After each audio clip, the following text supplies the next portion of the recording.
So on the surface, there's not a whole lot that's changed from Overwatch 1 to 2. There's actually a lot to learn, or in some cases relearn here, because there's a lot of little changes that have a big effect on how people are going to play the game. And even though the game tries to ease new players into it, there's still a whole lot the game doesn't explain. Hi folks, it's Falcon, and today on gameranx, 10 things Overwatch 2 doesn't tell you. Starting off with number 10, top tier heroes. What everyone wants to know, which characters are the best ones. I'm not going to do a full tier list style breakdown here. There's too many heroes for that, but I can at least talk about the characters that seem to be consistently outperforming everyone else. These picks are partially based on the gameranx staff experiences and partially come from the community. You might not agree with them, but I think they're mostly reasonable, or at very least understandable. For tanks, there is a whole lot of support for D.Va, Sigma, Wrecking Ball, Reinhardt, and Roadhog. These heroes split pretty nicely into two groups, the dive tanks and the more defensive shield tanks, who are also good at diving. Maybe not as good. Sigma and Reinhardt are the shields, and Sigma in the right hands can put out a lot of damage, while Roadhog and Wrecking Ball are just going to do a lot of damage with the right play. Yeah, your team is probably going to die a lot more if you play as them, but it'll even out in the end. In terms of damage per second, Genji is incredibly solid right now, with the new DPS passive, a boost to movement speed and reload after kills. Tracer also benefits greatly from that passive. The new character Sojourn is also very good in the right hands with a decent machine gun or powerful railgun. For support heroes, Zenyatta is still really strong, and his sleep darts are still essential in a lot of cases. Brigitte is somehow pretty good still, even after a pretty significant nerf. Moira is also a pretty solid pick, but the clear winner when it comes to support, it's Kiriko. This character is crazy powerful, so much that I am going to dedicate an entire entry to talk about her later. Rest assured, if you're playing support and pick her, you're probably going to do well. At number 9 is who got nerfed. There's a lot of characters that are great in Overwatch 2, but certain returning characters got hit with the nerf stick, and pretty hard. I mentioned Brigitte earlier. She had her armor reduced, her rally ability isn't as good. Sounds devastating, but she is still pretty effective, which does go to show how she was a little OP in Overwatch 1. One of the new heroes, Junker Queen, got pretty heavily reworked from her beta incarnation, which has made her a lot less powerful. She's not totally useless. I still see people playing as her, but all the changes have definitely knocked her down the tier list a little bit in people's minds. The two characters that really got nerfed to near extinction are Junkrat and Doomfist. Junkrat's dive attack was made significantly weaker, and Doomfist's rocket punch, it's just out. Doomfist may be down, but he's not entirely out. There are still some really good Doomfist players out there that are making the best out of a bad situation, but you're not seeing him in every match anymore. Junkrat, I've probably only seen one time, actually. At number 8 is how to unlock heroes. Now, if you're a new player with Overwatch 2, you didn't play the first, you have to go through this thing called the first-time user experience. It limits the amount of content you have access to at first. Instead of having the full roster right from the beginning, you got to play about 100 matches, give or take, to unlock all of them. You don't have access to the ranked and voice chat's disabled, and a few other things are not there. But the biggest limitation is the character pool. This is supposed to help players get accustomed to the game faster by limiting available heroes to ones that are more newbie friendly, but it rubs a lot of people the wrong way because 100 matches is a lot. That's 10 to 20 hours of gameplay just to use the whole roster. Some estimates put it at 13 hours, but I think that is not accounting for the variability in teams. Lesser teams can really expand that. There are a few ways of getting around it. You could buy the Watch Point pack, for instance, which, boo, paying to bypass 10 to 20 hours of gameplay. Not my favorite thing, but the Watch Point pack gives you the Season 1 Premium Battle Pass, some skins, and it technically includes Overwatch 1, but that doesn't really mean anything now. But it does unlock all the heroes automatically if you buy it. That's $40 on a free-to-play game, though. It's a bonus if you were going to get that pack anyway for other reasons,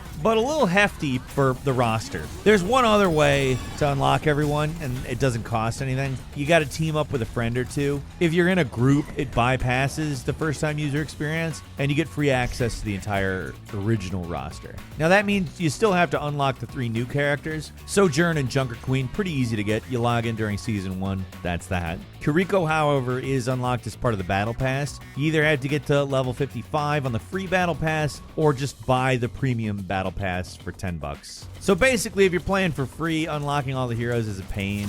There's a few ways around it, but they're also kind of a pain. To remove all the pain, they also have to remove some money from you. And number 7, Kiriko.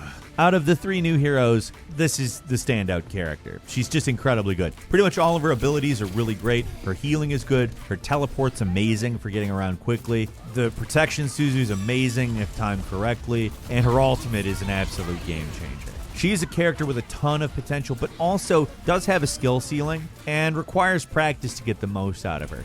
But she pairs just really well with a lot of other characters. Like, she and Baptiste can turn around basically any stalemate with the ultimates. Any DPS character like Tracer or especially Genji works really well. Sombra. The list really goes on. She's really good, in all seriousness. The thing most players are probably going to struggle with, however, is her kunai attack. It's powerful when used properly, but you basically have to be getting headshots to get the most out of it. The thing to know about kunais is that they have no damage drop off at long ranges and do triple damage when you get headshots. And the kunai always go exactly where you're pointing. There's no throw arc, but it's still a projectile, so it doesn't hit instantly. Like, you're not just casting a ray. So what you want to do with her is practice your throws, which is easier said than done. But the thing you really want to do is train yourself to not swing your mouse around like crazy. It's hard to resist in this game, but just try to focus on leaving your mouse at about headshot level and strafing around to position yourself. That way you only got to do small adjustments to your mouse and you're getting a lot more headshots. For most characters,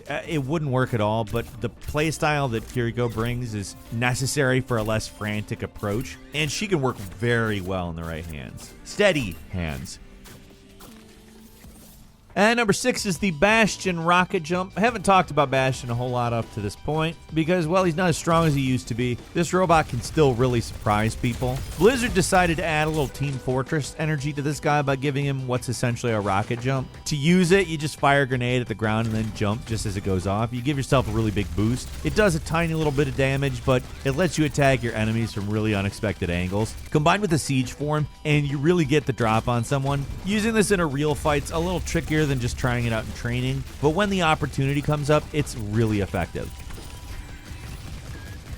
And number 5, the new ping system's good. One feature that's been added is a sorely needed ping system. You press a button, you can mark your location on a map, point out enemies, and communicate with your team. The feature isn't explained enough in the game, in my opinion, but it's fantastic. And for players who'd rather not deal with voice chat, which is an acquired taste, not specifically in Overwatch 2, just in any game, it's a varied experience, let's just say. But this is a really effective tool for working with your team, and there's a lot of depth to it. To set a generic ping or mark an enemy, you just click the middle mouse button, but if you hold it down, it shows a wheel with a bunch of different options for communication. There's even context-sensitive pings depending on the character, like how Mercy can ping an ally who's been down to ask for help so she can revive them, or Anna can tell the team that she's hit someone with a sleep dart, stuff like that. Those are a couple examples, but there's actually a really large number of these. Try them out. They're pretty easy to get used to, and they can make it a lot easier to work with a team, even if you do use voice chat. But if you're on public queue and you have a bunch of people not using a headset, it can be pure pain to use voice.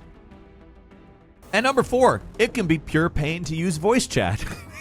How do you mute it? And if you muted it, how do you activate it? Some players aren't going to like this, because Overwatch at the center is a really team-focused game. But sometimes you just want to pick your hero and not think about that. And you also really don't want to hear any complaints either. There's reasons to shut voice off, is what I'm saying. To change your settings, you press for a match to see all the available channels. You can change which ones you want to hear. Voice chat's actually off by default, so this is where you want to go if you want to turn it on. That's all there is to it. It's actually really simple. You just got to know where to look for it. And number 3 is a push game mode tip. Push is a great game mode. It's a new mode they added in Overwatch 2, and it can be a lot of fun, but there's at least one thing about it that people might not know. How it ends How it works is if you're in the lead and the timer runs out, then the game ends if the robot isn't contested, i.e. the enemy team is close to it. That means if you're the contesting team, then all you have to do is get the robot, take it like literally a quarter of a meter further than the enemy team, and then break the contest, and you'll win. That's it. The takeaway here is if you're in the lead, you really want to avoid overtime at all costs, because then you can quickly secure a win. So when the timer is about to run out, it makes sense to do the counterintuitive thing and actually get away from the robot to avoid it being considered contested. Instead of engaging the enemy with the robot nearby, try to intercept them near spawn so they don't get close enough to draw the game into overtime. It seems backwards, but believe me, it can work. And number 2, playing the tank. Now, with only one tank per team, most games, at least, the role of a tank is really different in Overwatch 2 compared to the original. I've seen a lot of people talk about how it means the tank's kind of the de facto leader of the team, and it puts more pressure on the tank player, and in some ways that's true, but if you actually look at how a lot of these games end up being played, I think having only one tank means the role is actually less essential than in the first. The game's overall a lot less defense focused. There's only a few tanks with shields anymore, and those guys are all good and can be essential. They're not required to succeed. Aggressive play is actually rewarded a lot more in this game than the original, but on top of that, each character is expected to be responsible for their own survival, which means as a tank, you're free to separate from your team from time to time, especially if you're playing Wrecking Ball or Roadhog, where getting a good flank can be better for your team than just being a meat shield. Of course, if you're still playing a shield hero like Reinhardt or Sigma, you'll probably want to stick to your team most of the time, but that's not the only way to play the game, and sometimes it makes sense to split up now. Basically, the role of the tank has fundamentally changed in Overwatch 2, and it's something that some returning players are probably going to have to relearn and might struggle to get their heads around. It's less than tanks are more essential because there's only one, and more the role of the tank isn't as important as it was. So you can play outside your role a little more and get away with it, at least from time to time. It doesn't sound like a huge change on paper, but it does feel really different. If you can get outside the mindset that you need to protect your team at all times, you become a much more effective tank. And finally, at number 1, bypass the queue times. Having trouble getting in? Well, the launch of Overwatch 2 has been a little rocky. I know, understatement of the year, but if you're playing in the European or American region, there is a way around these issues, at least now. Switch it to Asia. To change your region, you open up battle.net, look for the little globe symbol next to the play button, click on that, you see a selection of 3 regions. If you pick Asia, you can really significantly reduce your queue times. To be fair, it's gonna be less effective as more people know about it, so I may actually be doing you a disservice in telling you about this, but maybe I'm not. Maybe I'm actually going to make your day way better. Eventually, it's all going to work right anyways. The funny thing is about this, though, is that it doesn't actually connect you in the Asia region. You still end up playing with local players, but the queue times just seem more tolerable. And that's all for today. Leave us a comment and let us know what you think. If you like this video, click like. If you're not subscribed, now's a great time to do so. We upload brand new videos every day of the week. Best way to see them first is, of course, a subscription, so click subscribe. Don't forget to enable notifications, and as always, thank you very much for watching this video. I'm Falcon. You can follow me on Twitter at Falcon the Hero. We'll see you next time right here on gameranx.